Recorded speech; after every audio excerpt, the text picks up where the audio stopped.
We got 4 skydivers, we got the Patriots jet team, we have the U.S. Marine Corps color guard out front. We're going to have a lot of patriotic color and action in the air.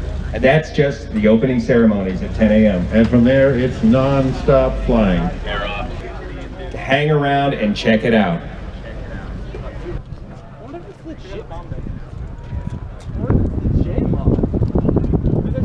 Yeah, it is the J model.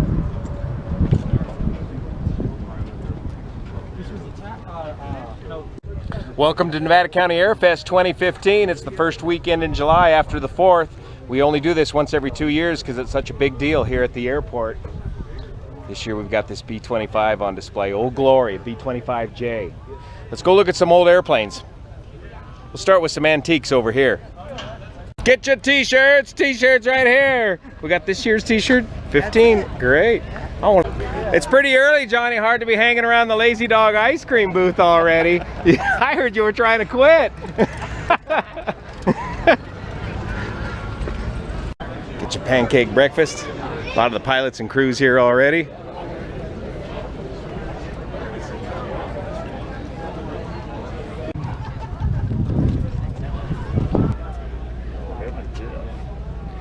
Got to show you this one first, the 1932 Waco cabin class biplane.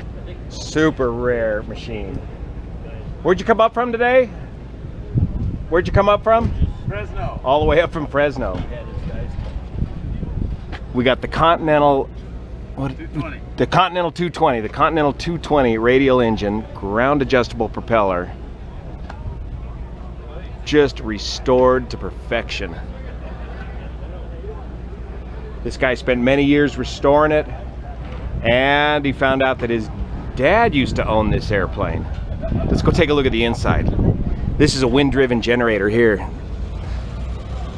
Besides that, I enjoyed it yesterday. I sat out in front of my hangar and watched all the airplanes go by. Yeah, did you see us fly over? No, you got waved at you, but you got too early. I was 4 ailerons. Look at this. He let me climb up here to take a look. Just beautiful. Look at the sunscreen there.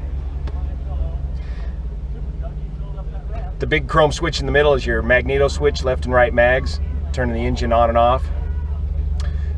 Big knob in the middle is your throttle, mixture, carb heat, and a big wheel like an airship and a throw-over yoke. And down there's the rudder pedals and the brakes on the top of the rudder pedals.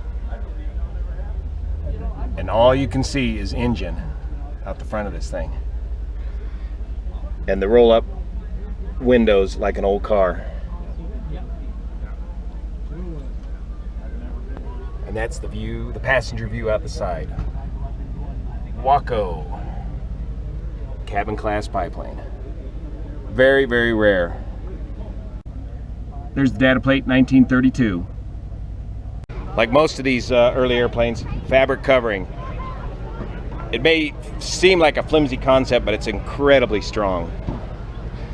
And it's stitched to the frame with stitches here, and then covered with tape, and then painted over. Painted over with this silver paint blocks the sun out and prevents rotting of the fabric.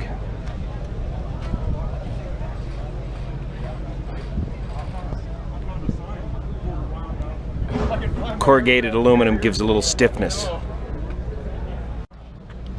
Here's another Waco design, a Waco biplane, the UPF-7. This was more common. This was a common trainer during World War II and great barnstorming airplane because you can stick 2 people in the front cockpit and take them for a ride. And again, with the 4 aileron design of the Waco, makes it a nice flying design and great for aerobatics. Big graceful aerobatics. Another Continental 220 radial engine. Outside of the cowling you can get a better look.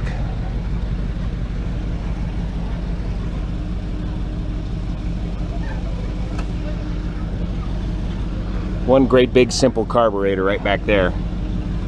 These biplanes use these flying wires and landing wires.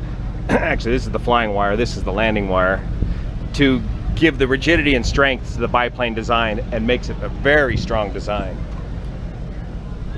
This is a beautiful Howard DGA, correct? Yes. And where'd you come up from today? Paso Robles. Paso Robles. You came up then with Chuck No, Wentworth? we came up before he. Before him, but you live there at the same airport with him, right? Well, we actually are on a dirt strip out of Paso. We're a private really? strip, yeah. And this flies in and out of the dirt strip then? All the time. All the time, wow. And these do make great bush airplanes, off, you know, dirt strip kind of airplanes.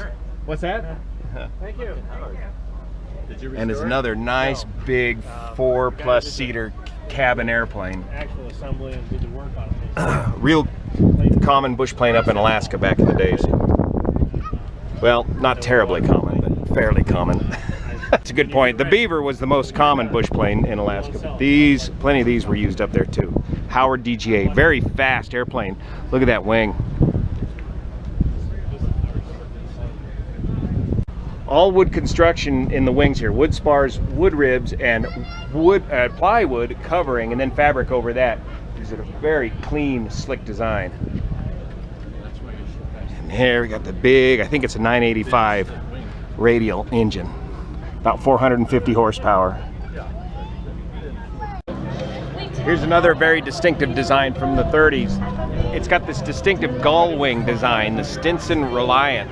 See how the wings are shaped like a seagull? Big radial engine powered. Let's see, is that another 985? 985 cubic inch, fabric covered, 4-place, large 4-place cabin plane. Look at that. I pull it back to 140 miles an hour, get fuel down to 22.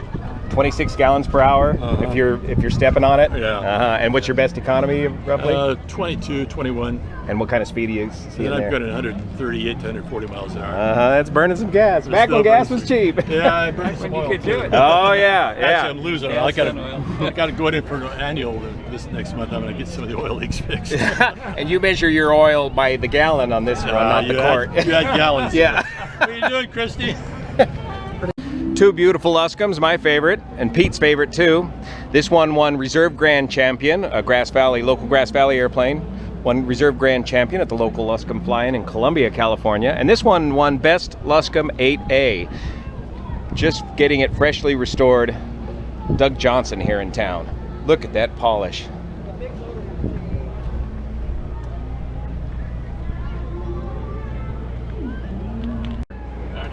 I'm the only person that goes there now. But you still live on it. How's that for an air filter?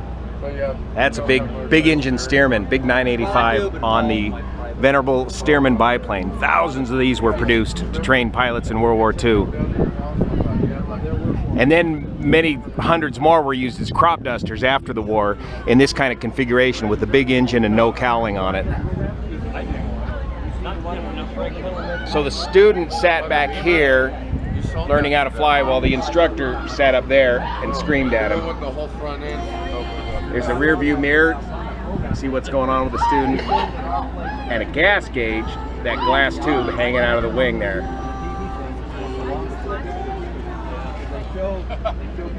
Big box kite of a biplane.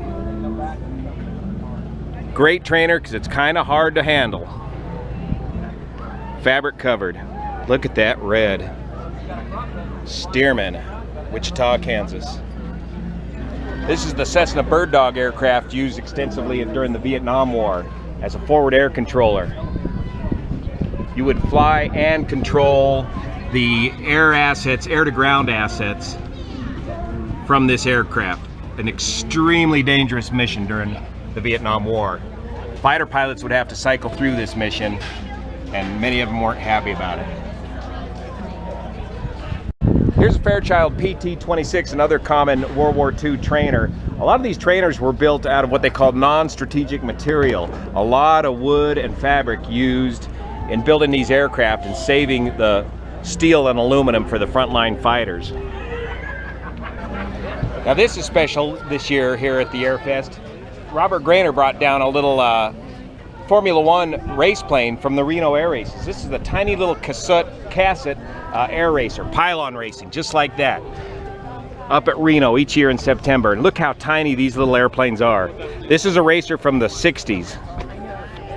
Home-built wood construction. See that big board there? That's the main spar, wood ribs, fabric covering. Robert, thanks for bringing this down here today, man. Oh, it's my pleasure. Yeah, so You could jump in there and see what it's like to be in one of these tiny little airplanes. Look at that tiny that tail is. It's like a model airplane. So these airplanes, they're achieving over 200 miles an hour. Robert, what do you think this one, what kind of speeds this one was capable of? Around 220. 220 with these stubby little wings. So in the early days of racing, they preferred these short, stubby wings, but nowadays, if you go to the Reno Air Races, they're using composite material and high aspect ratio wings. That is, wings that look more like gliders and getting away from these short, stubby wings.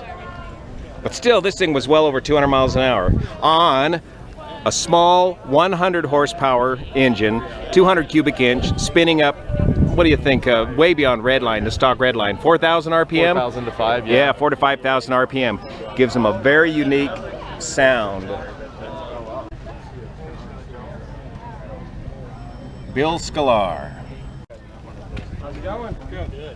This is Clay Lacey's beautifully restored DC-3. Everybody recognizes a DC-3. Very common airliner in the day. This one dressed up in United colors. Beautifully restored. He'll be doing some flying for us later on today.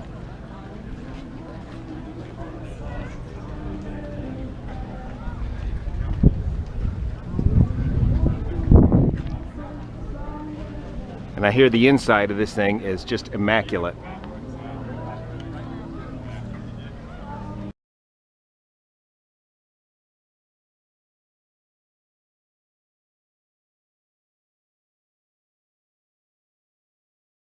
Even on the big early airliners, the flight controls were fabric covered and rib stitched to the ribs to keep the control surfaces nice and light, which in turn kept the flight controls nice and light. In other words, they handled nicely, even though they were all manually controlled.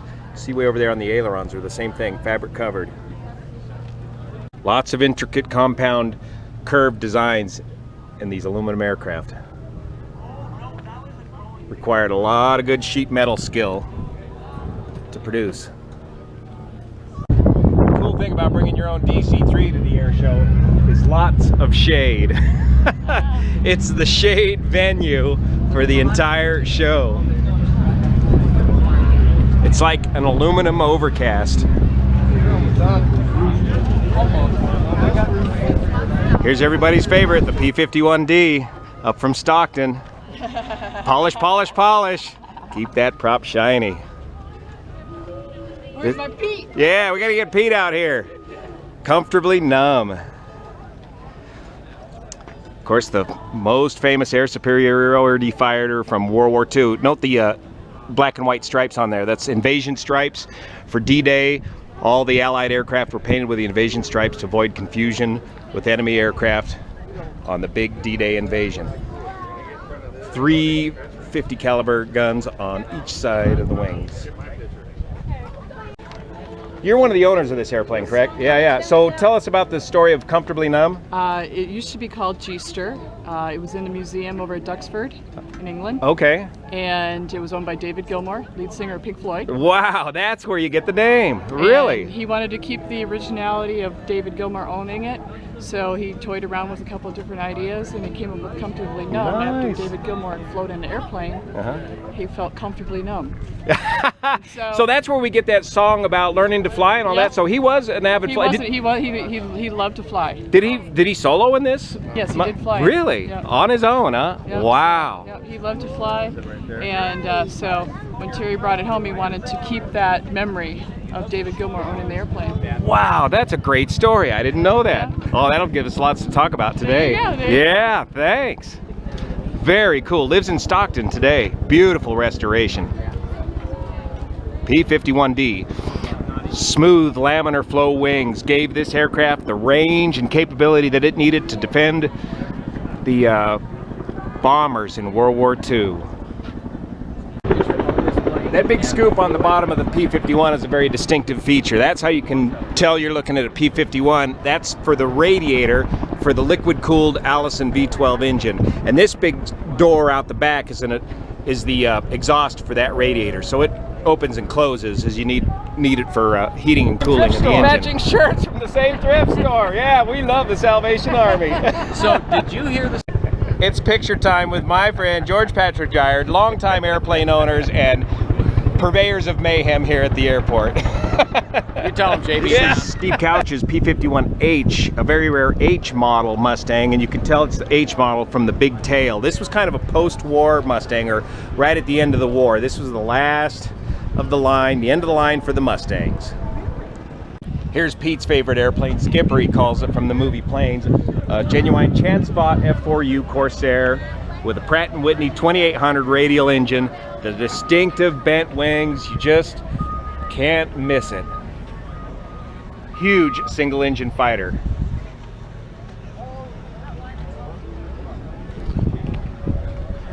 Had great success when used by the Marines in Pappy Boyington's squadron, the Black Sheep.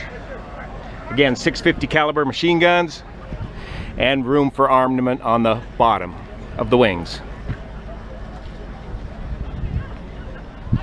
Unique cooling system here in the wings gives the Corsair the distinctive sound in a dive that just scared the heck out of the enemy. They called it whistling death.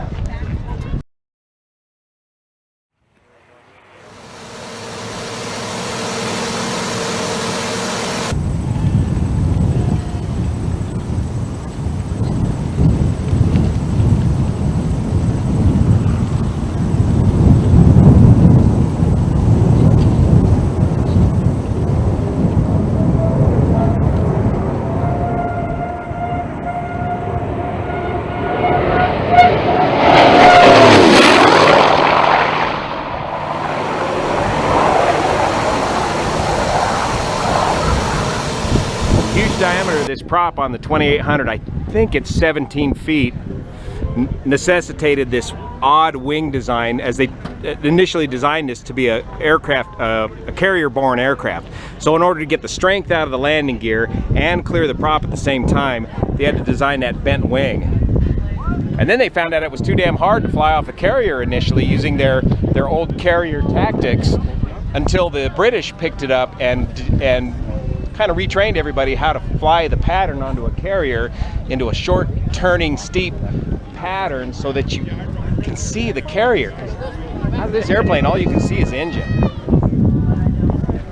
Finally, the US started adapting it to carrier operations, and it became hugely successful. Of course, they crashed a lot of them too on the carrier decks. But it gained real fame used on the ground by the Marines in Boyington's squadron, the Black Sheep.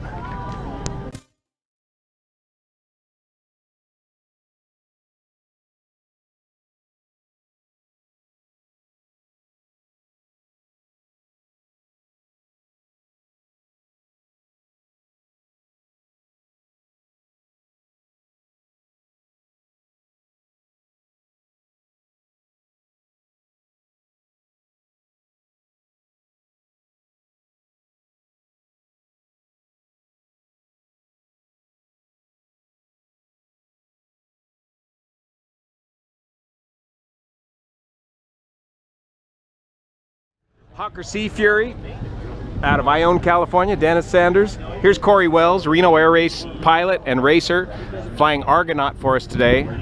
Hawker Sea Fury is a British aircraft. Right after World War II, these things came out, or right towards the end of World War II, right? Is that correct? That's correct. All right. Originally came with an engine called a Bristol Centaurus, very rare sleeve valved engine. Most of them have been converted over to, this is a 2800 conversion. This is a 2800. 2800, right. One thing that Corey's going to be doing for us today is this unique smoke demonstration that's really going to demonstrate the power of wingtip vortices off of the wingtips of these aircraft, and it makes it a tremendous display. Getting her all cleaned up for the show.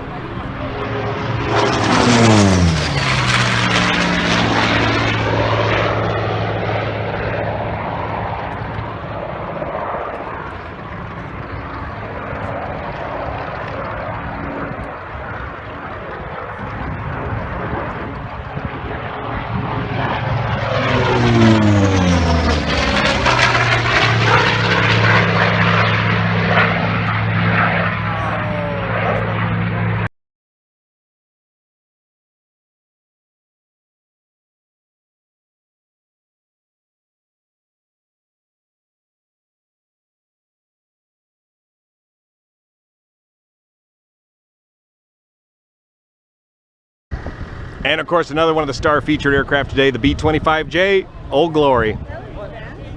Two Wright 2600 radials, medium bomber, just blistering with 50 caliber machine guns all over the place. Here's the top secret Norden bomb sight from World War II. Bombardier worked right up there and commanded the entire formation.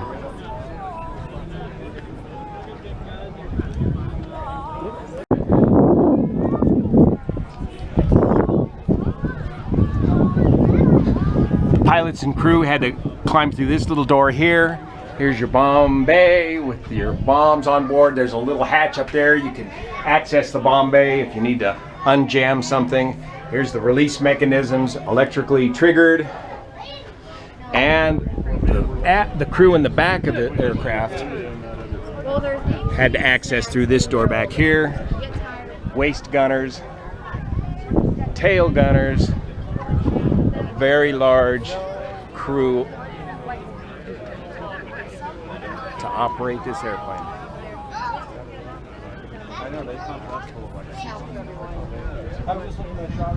Hey Stu. And a ball turret on the top. Absolutely blistering with guns. Medium bomber, not only used for bombing, but close air support, strafing, ground attack as well. Okay, ladies and gentlemen, so Glory hasn't moved. L-39 Albatross jets, what the Patriots are flying. A relatively affordable Warbird these days. You can get into these for, well, probably 150,000 bucks, but you gotta pay for the gas. We have the Patriots jet team. This is going to be a fitting and dramatic. Time to get to work. Now, when Juan and I were kids, everything here was like B-25, B-17, F-7F, PBYs. We're talking the old World War II bombers. That's how we got our start in aviation and became so interested in aviation. Is all this activity was happening right in our backyard. We just pedal on our bicycles up here to the airport and come up and check it out. It was an amazing operation watching all these old airplanes fly during fire season. There they are. Give them a big round of applause. Your Patriot jet pilots. Randy Howell and Dean Wilbur Wright.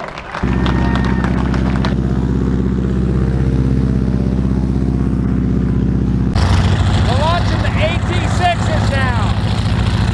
The advanced trainers. Big, loud trainers.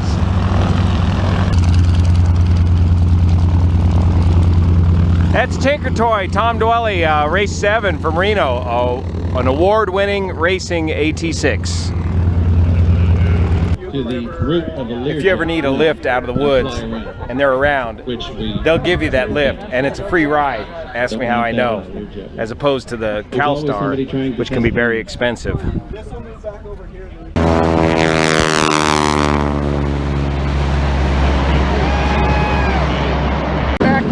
Yeah.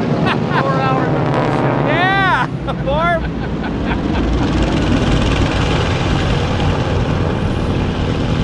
Well, that looks good. Here's the OV-10 Bronco, the AirCal spotter plane. Not forget it. Vietnam era observation plane. Well, there's going to be more about that later. Real tall seats, specifically designed for aerial observation. Makes a great platform for firefighting. No longer any ejection seats in there like there once were. Here's the S2T tankers, our own tankers, Tanker 8.9 and 8.8, right here at Nevada County Airport. Converted from radial engines to turboprops with 1,000 gallons of fire retardant capability. Based up here all summer long. How's that for an exhaust pipe? Here's where they load the retardant up into, using these hoses here from some tanks that are located right back there where they mix the retardant. Something you got to be an honest person. If you're dishonest, you're gonna have trouble. You know. And that's the tank is up inside of there. And our new union photographer, say hi!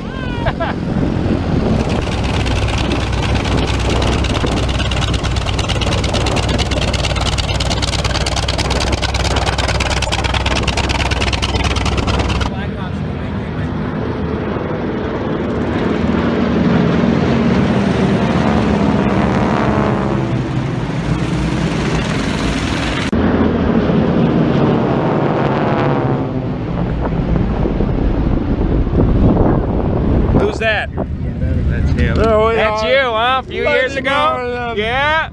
Wow. P-51? F-86? F-80s? Wow. Wow. Major. Very good. Kyle, good. Thanks. Thanks for coming out today. Look at that. Yeah. Wow. Yeah, too bad we don't have too many zeros. Did you get a good look at all the planes? Excellent. That's my wife. That's great. Oh my gosh. Wow. Oh, and there's you, Mr. Handsome. Certainly about See, that's what makes it all worthwhile, to see these old guys come back down and relive their past.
There they are. One folds up.